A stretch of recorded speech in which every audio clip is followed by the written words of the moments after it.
श्री स्वामी समर्थ. आजच्या व्हिडिओमध्ये आपण स्वामी समर्थांचे काही विचार पाहणार आहोत. स्वामी समर्थांचे काही कटू वचन पाहणार आहोत. हे कटू वचन ऐकून, हे स्वामी समर्थांचे वचन ऐकून, स्वामी समर्थांचे बोल ऐकून निश्चितच तुमच्या मनामध्ये जी विचारांचं वादळ आहे ते आज शांत झाल्याशिवाय राहणार नाही. निश्चितच आज तुम्ही काहीतरी मनातील इच्छा स्वामींकडनं पूर्ण करून घेणार आहात. म्हणूनच हा संदेश तुमच्यापर्यंत आलेला आहे. माझ्या मागे कोण काय बोलतं याने मला काहीच फरक पडत नाही. माझ्या समोर काही बोलण्याची त्याची हिंमत नाही, यातच माझा विजय आहे. ठाम राहायला शिकावं. निर्णय चुकला तरी हरकत नाही. स्वतःवरचा विश्वास असला की जीवनाची सुरुवात कुठूनही करता येते. जीवनामध्ये तुमचं स्वतःवरती विश्वास असणं, ठाम राहणं आपल्या मुद्द्यावरती हे तुम्हाला निश्चितच फायदा करून देणार असतं.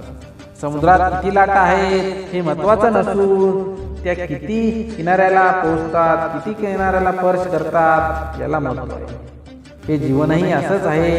ह्या जीवनामध्ये मनामध्ये असंख्य वादळ निर्माण होत असतात, पण ते त्यातील कुठलं वादळ असं आहे जे आपल्या मनाला शांत करतं किंवा आपल्या मनाला कुठंतरी भटकवतं.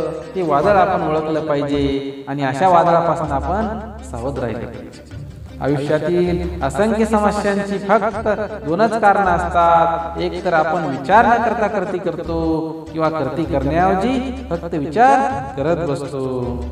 कोणतेही कार्य हे अडथळ्याशिवाय पार पडत नाही. शेवटपर्यंत जे प्रयत्न करीत राहतात त्यांनाच यश प्राप्त होतं.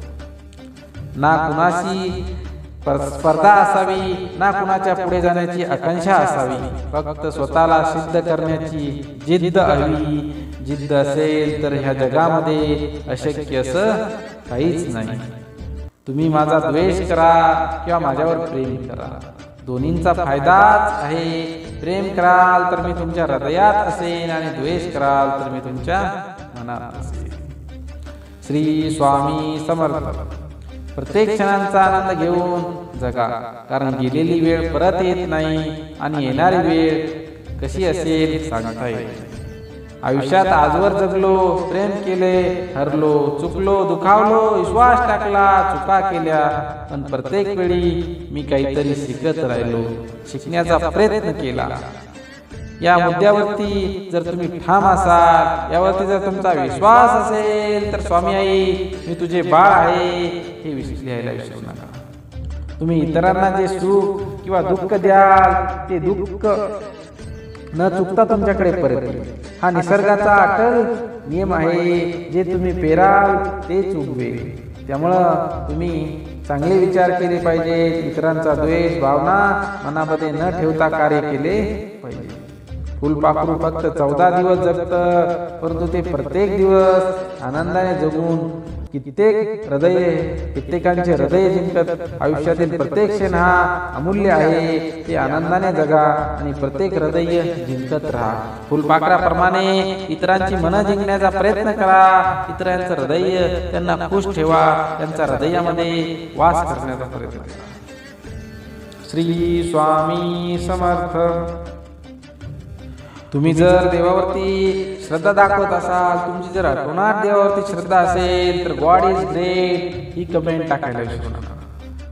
तुम्ही प्रत्येक वेळेस नवीन चूक करता असाल तर नक्कीच समजा तुम्ही प्रगतीच्या मार्गावर आहात. तुम्ही चुकामधून शिकणार आहात, कारण की चूक झाली मधून आपल्या ध्येयाचं लक्ष कधी सोडू नका. ध्येयाच्या दिशेने वाटचाल करत चला. त्यामध्ये तुम्हाला असंख्य अडथळे येतील, असंख्य तुमच्या चुका होतील, पण आपली वाट, आपलं ध्येय कधीच साईडला करू नका. जेव्हा सगळं संपून गेलंय असं आपल्याला वाटतं, तीच खरी वेळ असते नवीन काहीतरी सुरू करण्याची, नवीन काहीतरी सुरू होण्याची. कठीण काळात सतत स्वतःला सांगा, शर्यत अजून संपलेली नाही, कारण मी अजून जिंकलेलो नाही. मनाचा नेहमी मोठेपणा करा. मनाला नेहमी मोटिवेट करत चला. मनाला कधीच खचू देऊ नका. नेहमी लक्षात ठेवा, आपल्याला खाली खेचणारे लोक आपल्यापेक्षाही खालच्या पायरीवर असतात, पण ते असं दाखवतात की आम्ही सगळ्यात श्रेष्ठ आहोत.